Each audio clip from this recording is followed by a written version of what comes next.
हाँ जी, स्वागत है प्यारे विद्यार्थियों ਤੁਹਾਡਾ ਇੱਕ ਵਾਰ ਫੇਰ ਤੁਹਾਡੇ ਆਪਣੇ ਇਸ ਐਜੂਕੇਸ਼ਨਲ YouTube ਚੈਨਲ ਤੇ।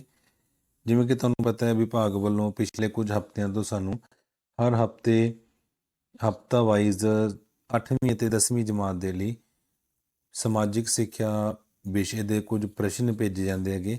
ਤਾਂ ਤੁਹਾਡੀ 10ਵੀਂ ਜਮਾਤ ਦੇ ਲਈ ਵੀ ਹਫ਼ਤਾ 9 ਦੇ 2 ਪਾਰਟ ਸਾਨੂੰ ਭੇਜੇ ਗਏ ਹੈਗੇ, ਉਹਨਾਂ ਦੇ ਆਪਾਂ ਪ੍ਰਸ਼ਨਾਂ ਨੂੰ ਹੱਲ ਕਰ ਰਹੇ ਹੈਗੇ। ਇਸ ਤੋਂ ਪਹਿਲਾਂ ਆਪਾਂ ਲੋਕਤੰਤਰ ਦਾ ਅਰਥ ਅਤੇ ਮਹੱਤਵ ਜਿਹੜਾ ਇੱਕ ਟੌਪਿਕ ਸੀ ਉਹਦੇ ਪ੍ਰਸ਼ਨ ਆਪਾਂ ਤੁਹਾਡੇ ਲਈ ਹੱਲ ਕੀਤੇ ਸੀ। ਅਗਰ ਉਹ ਤੁਸੀਂ ਨਹੀਂ ਵੇਖੇ ਤਾਂ ਇਸ ਵੀਡੀਓ ਦੇ ਡਿਸਕ੍ਰਿਪਸ਼ਨ ਦੇ ਵਿੱਚ ਉਹਦਾ ਲਿੰਕ ਹੈਗਾ, ਤੁਸੀਂ ਉੱਥੇ ਜਾ ਕੇ ਪਹਿਲਾਂ ਉਹ ਪ੍ਰਸ਼ਨ ਦੇਖ ਸਕਦੇ ਹੋਗੇ। ਤਾਂ ਇਹ ਜੋ ਪਾਠ ਹੈ ਰੂਸ ਦੀ ਕ੍ਰਾਂਤੀ ਜਾਂ ਰੂਸੀ ਕ੍ਰਾਂਤੀ, ਇਹ ਸਾਡੇ ਕੋਲ ਹਫ਼ਤਾ 9 ਦਾ ਦੂਸਰਾ ਟੌਪਿਕ ਹੈਗਾ। ਤਾਂ ਆਓ ਆਪਾਂ ਇਸ ਦੇ ਪ੍ਰਸ਼ਨਾਂ ਨੂੰ ਹੱਲ ਕਰ ਦੇਂਗੇ। ਸਭ ਤੋਂ ਪਹਿਲਾ ਪ੍ਰਸ਼ਨ ਹੈਗਾ, ਰੂਸ ਵਿੱਚ ਖੇਤੀ ਦਾਸ ਪ੍ਰਥਾ ਦਾ ਅੰਤ ਕਦੋਂ ਹੋਇਆ? ਹਾਂਜੀ, ਇਹ ਕੀਤਾ ਗਿਆ ਸੀ 1861 ਈਸਵੀ ਦੇ ਵਿੱਚ। ਜਿਹੜੀ ਖੇਤੀ ਦਾਸ ਪ੍ਰਥਾ ਦਾ ਅੰਤ ਸੀ ਇਹ 1861 ਦੇ ਵਿੱਚ ਕਰ ਦਿੱਤਾ ਗਿਆ ਸੀ।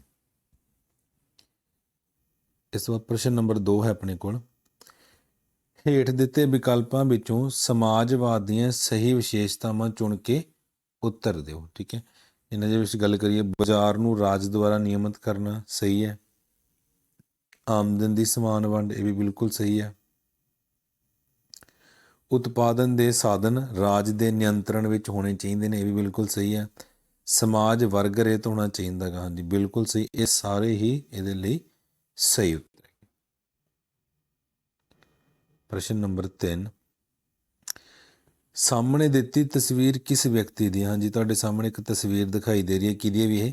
ਯਾਰ ਨਿਕੋਲਸ ਦੂਸਰਾ, ਜਾਰ ਨਿਕੋਲਸ ਦੂਸਰਾ। ਪ੍ਰਸ਼ਨ ਨੰਬਰ 4, ਮੰਨ ਲਓ ਤੁਸੀਂ ਲੈਨਿਨ ਦੀ ਵਿਚਾਰਧਾਰਾ ਨੂੰ ਮੰਨਣ ਵਾਲੇ ਹੋ, ਦੱਸੋ ਤੁਸੀਂ ਕਿਸ ਪਾਰਟੀ ਨਾਲ ਸੰਬੰਧਿਤ ਹੋ? ਹਾਂਜੀ, ਲੈਨਿਨ ਕਿਸ ਪਾਰਟੀ ਦਾ ਨੇਤਾ ਸੀ ਵੀ? ਬੋਲਸ਼ੇਵਿਕ ਪਾਰਟੀ ਦਾ। ਠੀਕ ਹੈ, ਤੇ ਮੈਨਸ਼ੇਵਿਕ ਪਾਰਟੀ ਸੀ ਜਿਹੜਾ, ਇਹਦਾ ਨੇਤਾ ਸੀ ਟਰੋਸਕੀ। ਇਹ ਵੀ ਤੁਸੀਂ ਯਾਦ ਰੱਖਣਾ ਗਾ, ਮੈਨਸ਼ੇਵਿਕ ਪਾਰਟੀ ਦਾ ਨੇਤਾ ਸੀ ਟਰੋਸਕੀ। ਪ੍ਰਸ਼ਨ ਨੰਬਰ 5, ਮੰਨ ਲਓ ਤੁਸੀਂ ਡੂਮਾ ਦੇ ਇੱਕ ਮੈਂਬਰ ਹੋ, ਦੱਸੋ ਤੁਸੀਂ ਕਿਸ ਦੇਸ਼ ਦੇ ਨਿਵਾਸੀ ਹੋ? ਹਾਂਜੀ, ਡੂਮਾ ਕਿਹੜੇ ਦੇਸ਼ ਦੀ ਸੰਸਦ ਦਾ ਨਾਮ ਹੈਗਾ? ਰੂਸ ਦੀ ਸੰਸਦ ਨੂੰ ਡੂਮਾ ਕਿਹਾ ਜਾਂਦਾ ਹੈਗਾ। ਪ੍ਰਸ਼ਨ ਨੰਬਰ 6, ਅਕਤੂਬਰ ਦੀ ਕ੍ਰਾਂਤੀ ਤੋਂ ਬਾਅਦ ਹੇਠ ਲਿਖੇ ਪਰਿਵਰਤਨ ਆਏ, ਇਹਨਾਂ ਵਿੱਚੋਂ ਸਹੀ ਪਰਿਵਰਤਨਾਂ ਦੀ ਚੋਣ ਕਰਕੇ ਉੱਤਰ ਦਿਓ। ਹਾਂਜੀ, ਇਹਨਾਂ ਦੇ ਵਿੱਚੋਂ ਰੂਸ ਪਹਿਲੇ ਵਿਸ਼ਵ ਯੁੱਧ ਤੋਂ ਅਲੱਗ ਹੋ ਗਿਆ, ਉਦਯੋਗਾਂ ਦਾ ਨਿਯੰਤਰਣ ਮਜ਼ਦੂਰ ਸਮਿਤੀਆਂ ਨੂੰ ਦੇ ਦਿੱਤਾ ਗਿਆ, ਨਿੱਜੀ ਸੰਪੱਤੀ ਦਾ ਅਧਿਕਾਰ ਦਿੱਤਾ ਗਿਆ, ਬੈਂਕਾਂ ਦਾ ਕੌਮੀਕਰਨ ਕਰ ਦਿੱਤਾ ਗਿਆ। ਤਾਂ ਇਹਦੇ ਵਿੱਚੋਂ ਜੇਕਰ ਦੇਖਿਆ ਜਾਵੇ ਤਾਂ ਪਹਿਲਾ, ਦੂਜਾ ਤੇ ਚੌਥਾ ਸਹੀ ਹੈ, ਤੀਜਾ ਨਹੀਂ ਸੀ ਇਹਦੇ ਵਿੱਚੋਂ। ਠੀਕ ਵਾਲਾ ਨਹੀਂ ਸੀ ਹੈ, ਪਹਿਲਾ, ਦੂਜਾ ਤੇ ਚੌਥਾ ਇਹ ਸਹੀ ਨੇ ਇਹਦੇ ਵਿੱਚੋਂ। ਨੰਬਰ 7, ਕਿਹੜੀ ਕ੍ਰਾਂਤੀ ਤੋਂ ਬਾਅਦ ਜਾਰ ਚਰਚ ਅਤੇ ਜ਼ਿਮੀਂਦਾਰਾਂ ਦੀਆਂ ਸੰਪત્ਤੀਆਂ ਜ਼ਬਤ ਕਰਕੇ ਕਿਸਾਨਾਂ ਨੂੰ ਦੇ ਦਿੱਤੀਆਂ ਗਈਆਂ?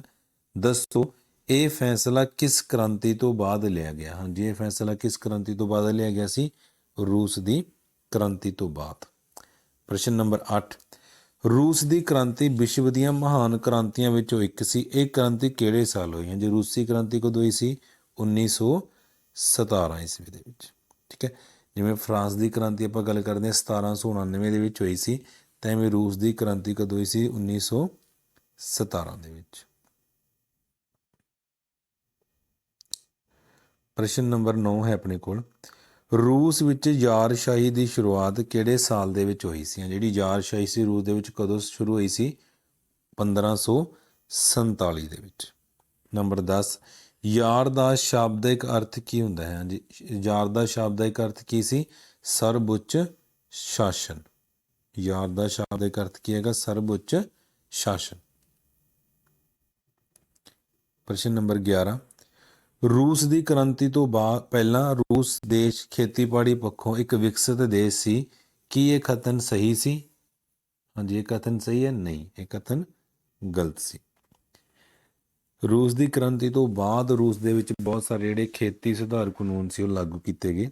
ਪ੍ਰਸ਼ਨ ਨੰਬਰ 12, 1905 ਈਸਵੀ ਵਿੱਚ ਰੂਸ ਕਿਹੜੇ ਦੇਸ਼ ਤੋਂ ਹਾਰ ਗਿਆ ਸੀ? ਹਾਂਜੀ, ਕਿਹੜੇ ਦੇਸ਼ ਤੋਂ ਹਾਰ ਗਿਆ ਸੀ?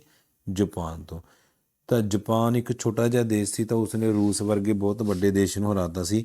ਇਹ ਜਿਹੜੀ ਘਟਨਾ ਸੀ ਇਸ ਨੇ ਪੂਰੀ ਦੁਨੀਆ ਨੂੰ ਇੱਕ ਸਕਾਰਾਤਮਕ ਸੋਚ ਪ੍ਰਦਾਨ ਕੀਤੀ ਸੀ। ਪ੍ਰਸ਼ਨ ਨੰਬਰ 13, 1905 ਈਸਵੀ ਵਿੱਚ ਹੋਈ ਰੂਸ ਦੀ ਕ੍ਰਾਂਤੀ ਦਾ ਮੁੱਖ ਕਾਰਨ ਕੀ ਸੀ? ਹਾਂਜੀ, ਇੱਥੇ ਜਿਹੜੇ ਰੂਸੀ ਕ੍ਰਾਂਤੀ ਸੀ ਉਹਦਾ ਮੁੱਖ ਕਾਰਨ ਕੀ ਸੀ?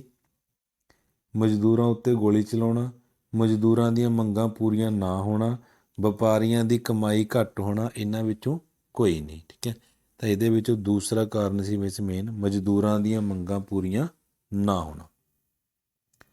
ਪ੍ਰਸ਼ਨ ਨੰਬਰ 14, ਰੂਸ ਦੀ ਕ੍ਰਾਂਤੀ ਦੀ ਮਹੱਤਤਾ ਸੰਬੰਧੀ ਕਿਹੜਾ ਤੱਤ ਸਹੀ ਨਹੀਂ ਹੈ? ਇਹਦੇ ਵਿੱਚ ਆਪਾਂ ਉਹ ਲੱਭਣਾ ਜਿਹੜਾ ਸਹੀ ਨਹੀਂ ਹੈ। ਤਾਂ ਇਹਦੇ ਵਿੱਚ ਜੇਕਰ ਅਸੀਂ ਦੇਖਾਂਗੇ ਤਾਂ ਤੀਸਰਾ ਜਿਹੜਾ ਆਪਸ਼ਨ ਹੈਗਾ ਉਹ ਸਹੀ ਨਹੀਂ ਹੈ, ਬਾਕੀ ਸਾਰੇ ਸਹੀ ਨੇ। ਸੰਸਾਰ ਵਿੱਚ ਪਹਿਲੀ ਵਾਰ ਕਿਸੇ ਦੇਸ਼ ਵਿੱਚ ਕਿਰਤੀ ਕਿਸਾਨਾਂ ਦਾ ਸਮਾਜਵਾਦੀ ਪ੍ਰਬੰਧ ਕਾਇਮ ਹੋਇਆ। ਸਮਾਜਵਾਦੀ ਪ੍ਰਬੰਧ ਅਧੀਨ ਮਨੁੱਖ ਦੀ ਲੁੱਟ ਦਾ ਮੁਕੰਮਲ ਖਾਤਮਾ। ਅਮੀਰ ਗਰੀਬ ਦਾ ਪਾੜਾ ਖਤਮ ਕਰਕੇ ਸਭ ਲੋਕਾਂ ਦੇ ਬਰਾਬਰ ਹੱਕ। ਪਹਿਲਾ, ਦੂਜਾ ਤੇ ਚੌਥਾ ਸਹੀ ਨੇ। ਕਿਹੜਾ ਤੱਤ ਸਹੀ ਨਹੀਂ ਹੈ? ਹਰ ਇੱਕ ਲਈ ਕੰਮ ਕਰਨਾ ਲਾਜ਼ਮੀ ਨਹੀਂ। ਪ੍ਰਸ਼ਨ ਨੰਬਰ 15, ਯਾਰ ਨਿਕੋਲਸ ਦੂਜੇ ਦੇ ਅਕਤੂਬਰ ਘੋਸ਼ਣਾ ਪੱਤਰ ਰਿਆਇਤਾਂ ਸੰਬੰਧੀ ਕਿਹੜਾ ਤੱਥ ਸਹੀ ਨਹੀਂ ਹੈ? ਠੀਕ ਹੈ, ਉਹ ਤੱਥ ਦੱਸਣਾ ਹੈਗਾ ਜਿਹੜਾ ਇਹਨਾਂ ਦੇ ਵਿੱਚੋਂ ਸਹੀ ਨਹੀਂ ਹੈ। ਪ੍ਰੈਸ ਅਤੇ ਸੰਗਠਨ ਬਣਾਉਣ ਦੀ ਸੁਤੰਤਰਤਾ ਨਹੀਂ ਸੀ। ਹਾਂਜੀ, ਪਹਿਲਾ ਹੀ ਹੈ ਜਿਹੜਾ ਇਹ ਸਹੀ ਨਹੀਂ ਹੈ। ਠੀਕ ਹੈ, ਬਾਕੀ ਸਾਰੇ ਇਹਦੇ ਵਿੱਚੋਂ ਸਹੀ ਸੀ। ਪ੍ਰੈਸ ਅਤੇ ਸੰਗਠਨ ਬਣਾਉਣ ਦੀ ਸੁਤੰਤਰਤਾ ਨਹੀਂ ਸੀ।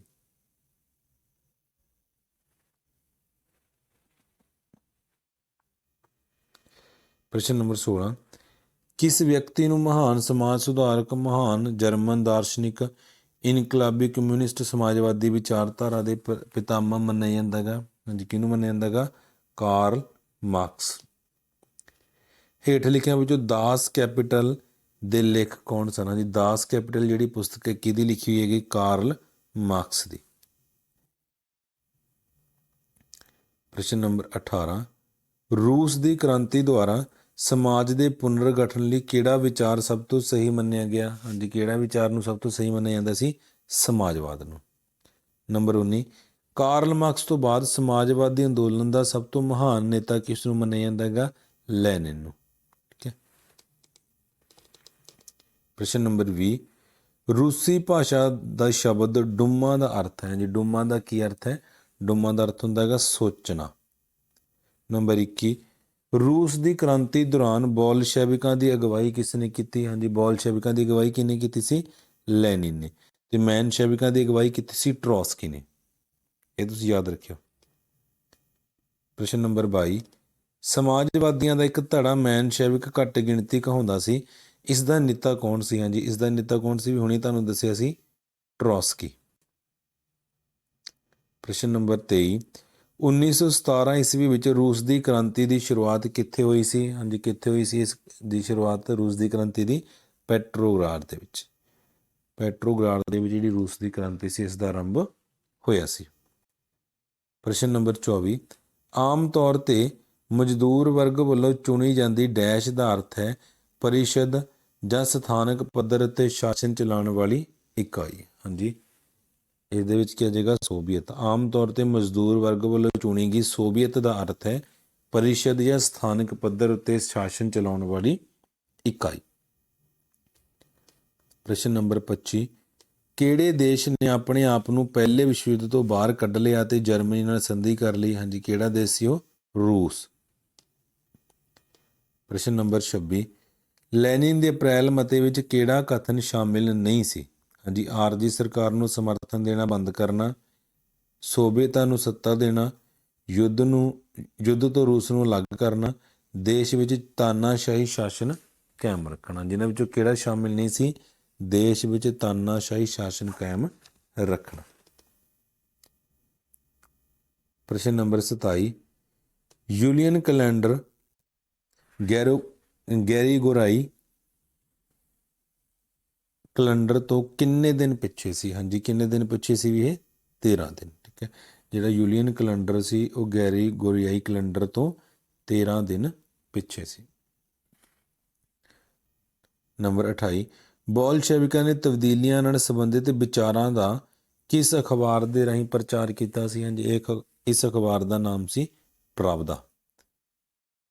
ਠੀਕ, ਤਾਂ ਇਹ 28 ਪ੍ਰਸ਼ਨ ਸੀ ਜਿਹੜੇ ਆਪਾਂ ਤੁਹਾਡੇ ਲਈ ਹੱਲ ਕੀਤੇ ਹੈਗੇ। ਇਹ ਸਾਡੇ ਕੋਲ ਹਫਤਾ 9 ਦੇ ਜਿਹੜੇ 2 ਪਾਠਾਂ ਦੇ ਪ੍ਰਸ਼ਨ ਸੀ ਉਹਨਾਂ ਨੂੰ ਆਪਾਂ ਤੁਹਾਡੇ ਲਈ ਹੱਲ ਕੀਤਾ ਹੈਗਾ। ਤੁਸੀਂ ਇਹਨਾਂ ਨੂੰ ਦੁਬਾਰਾ ਵੇਖ ਸਕਦੇ ਹੋਗੇ, ਠੀਕ ਹੈ। ਇਹਨਾਂ ਨੂੰ ਯਾਦ ਕਰਨਾਗਾ, ਸਮਝਣਾਗਾ ਇਹਨਾਂ ਪ੍ਰਸ਼ਨਾਂ ਨੂੰ, ਤਾਂ ਜੋ ਸਾਡਾ ਜਿਹੜਾ ਵੀਕਲੀ ਟੈਸਟ ਹੋਏਗਾ ਉਹਦੇ ਵਿੱਚੋਂ ਸਾਡੇ ਚੰਗੇ ਅੰਕ ਆ ਸਕਣ। ਠੀਕ ਹੈ ਬੇਟਾ, ਓਕੇ ਜੀ, ਥੈਂਕ ਯੂ।